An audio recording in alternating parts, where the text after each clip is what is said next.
Pagbati po ng pag-ibig at kapayapaan sa lahat ng mga kapatid sa iba't ibang dako ng daigdig. Salamat po sa Diyos. Muling sumapit po sa atin ang takdang oras ng ating pagkakatipon. Pagkakatipong pulong panalangin.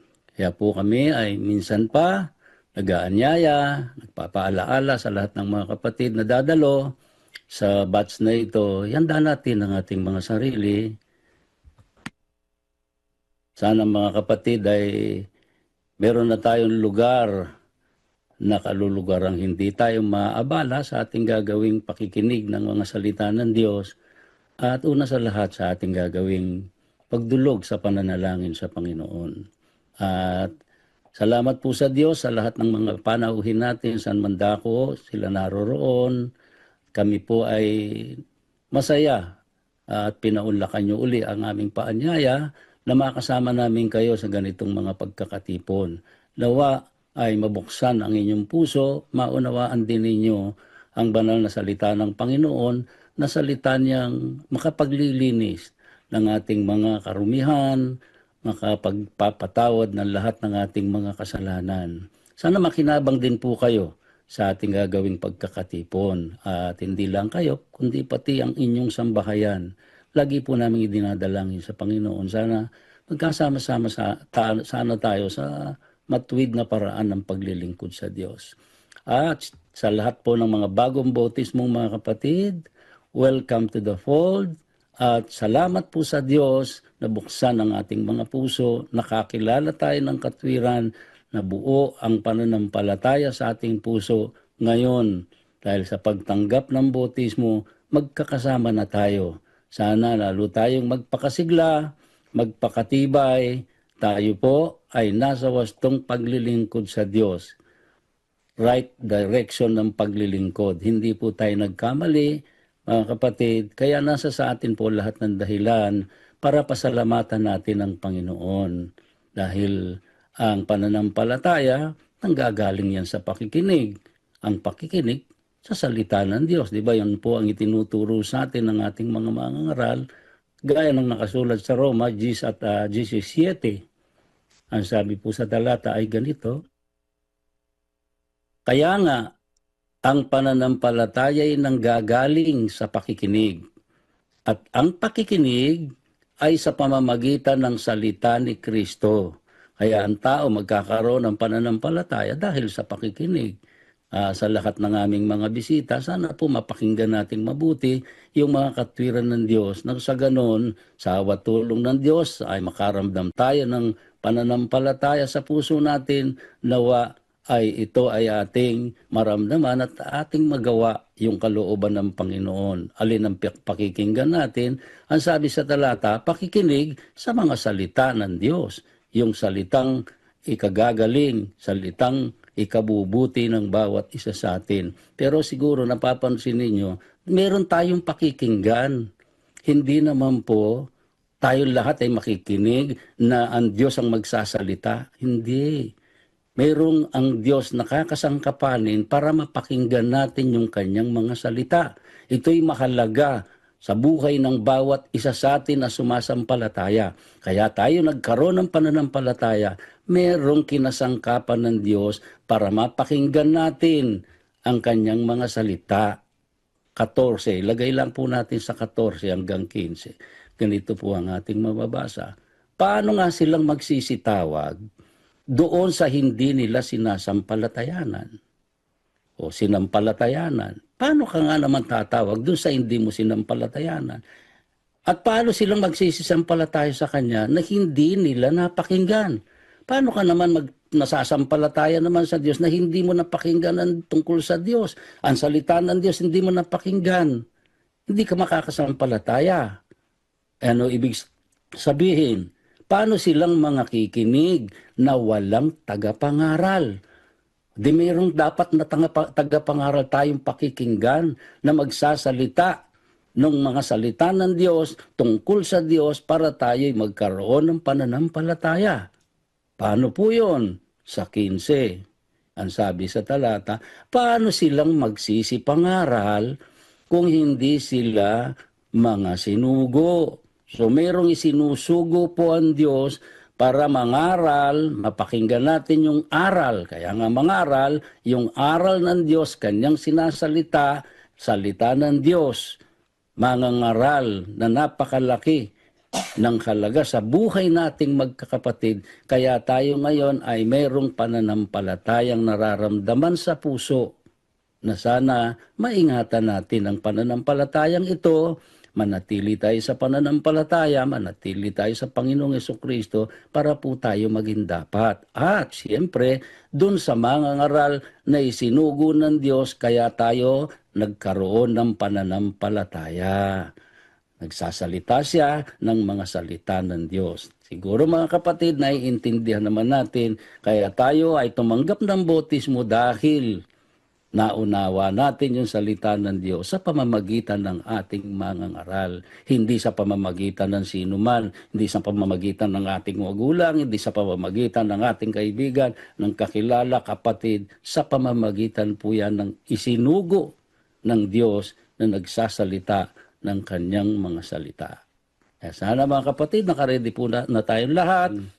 Kami po ay magpapaalaalang muli sa lahat ng mga kapatid na dadalo sa batch na ito at sa mga kapatid pa na magpapatuloy ng kanilang pakikipagkatipon sa mga ibang batch naman.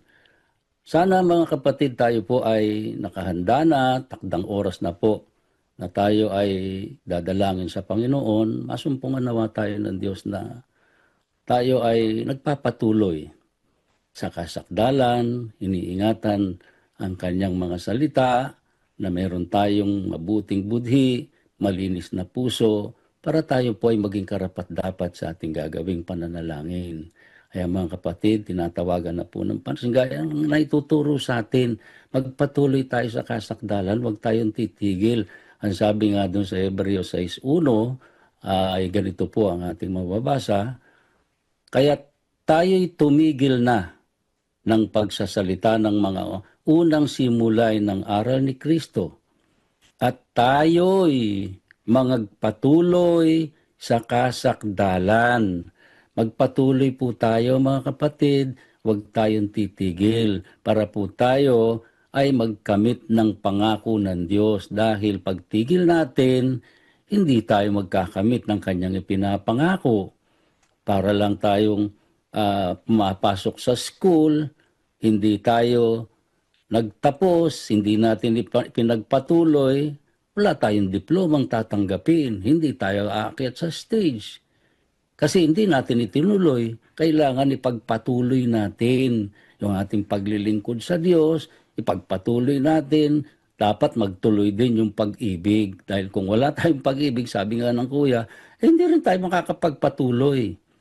Kailangan magkasama pati ang pananampalataya. Yung pananampalataya na ating naramdaman, sana makapanatili tayo ron mga kapatid. Huwag natin pababayaang iyan ay mawala. At sa pamamagitan ng pananampalataya, tatanggapin yung pangako. Sa 12, ituloy po natin ang ating pagbabasa.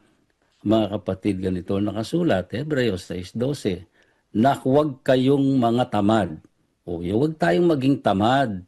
Kasi pagka tamad, hindi ka magpapatuloy. Ay, hindi na. Tinatamad na ako mag-aral eh.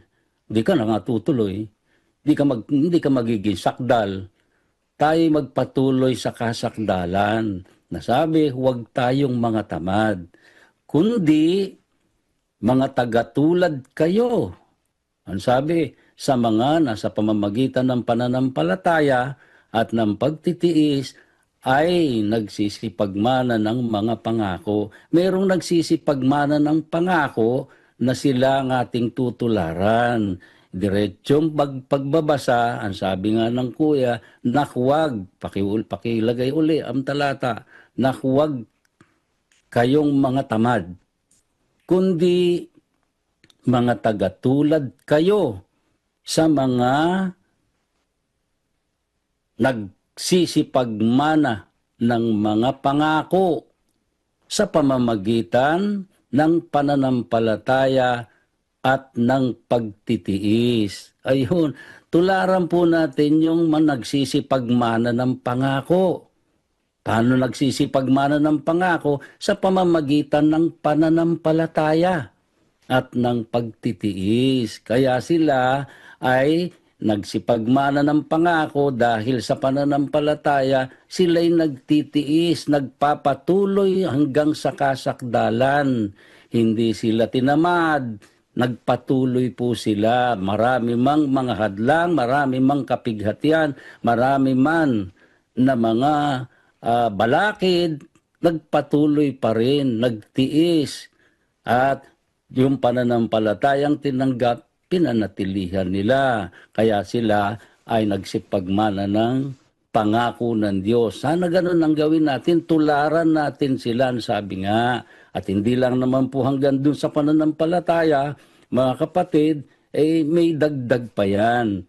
Itinuro na sa atin, old familiar verse, sabi nga, yung nakasulat sa ikalawang Pedro, Kapitulo 1, versikulo 5 hanggang 8, ang sabi sa talata ay ganito. Oo, at dahil din dito, sa pagkaragdag sa ganang inyo ng buong sikap, idagdag ninyo sa inyong pananampalataya ang kagalingan.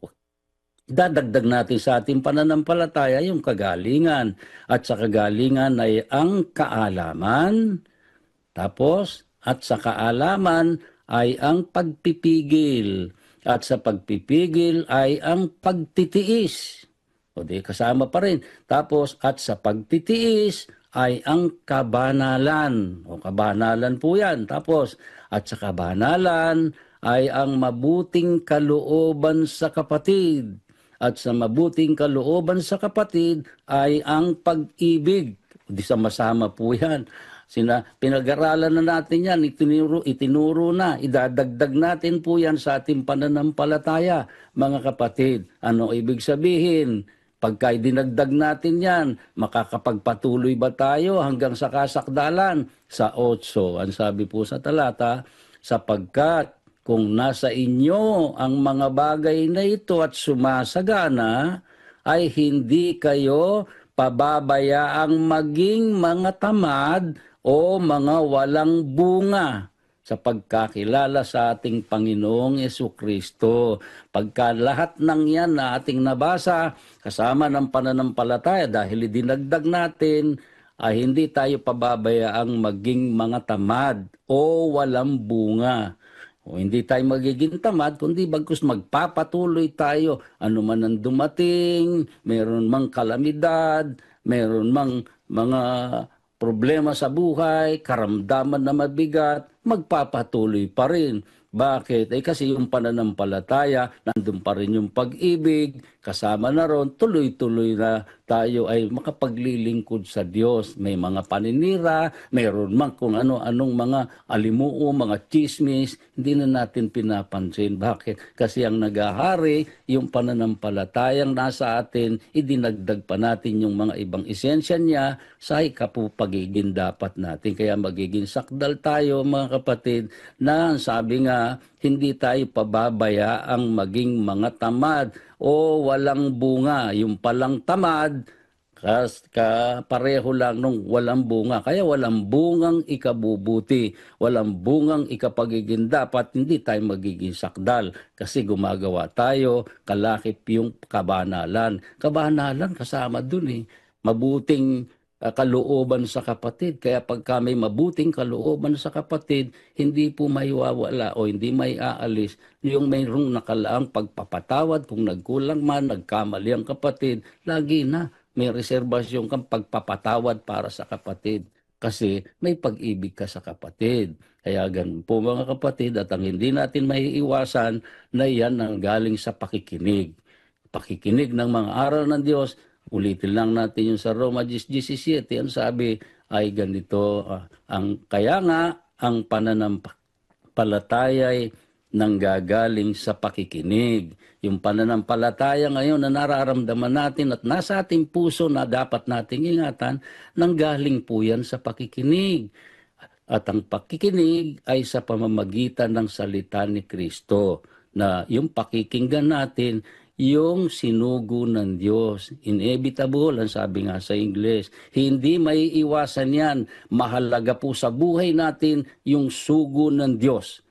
Dahil sa sugo ng Diyos, doon pinadadaan ang ating pakikinggang salita ng Diyos. Yung mga sinampalatayanan nating aral ng Diyos dahil sa pakikinig natin sa mga ngaral na isinugo ng Diyos. Mga kapatid, sana naiintindihan po natin ang bagay na ito at sana po ay nakapagpatawad na tayo sa mga nagkulang sa atin. Minsan pa, inaanyayahan po ang lahat, awitin po natin ng may biyaya sa ating puso ang awit panalangin. Kung wala nang makaunawa, MCGI, walang iba.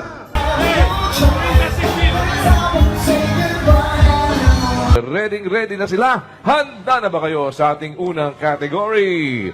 Ito ang Name That Tune. Dito po sa Name That Tune, hulaan nyo lang ang title ng awitin na maririnig nyo. Na Rodel, ano? Oh, may simento naman dito. Simentado naman yung daan. Ba't ka dyan lumalakad sa burak? Gusto ko Sasabihin mo, gusto ko Bakit? Totoo? Gusto ko Sasabihin mo, gusto ko ano sasabihin mo? Biruin mo, puting-puti yung sapatos mo. Ha? Inihanda ka ngayon. Nilatagan ka ngayon ng red carpet. Nung linatagan ka ng red carpet. Yan ang inihandang lalakaran mo. Naka-heels ka, kapatid na Rodel. Nakabalat ng sapatos na may takong. Yan na ngayon. Nilatagan ka ng red carpet.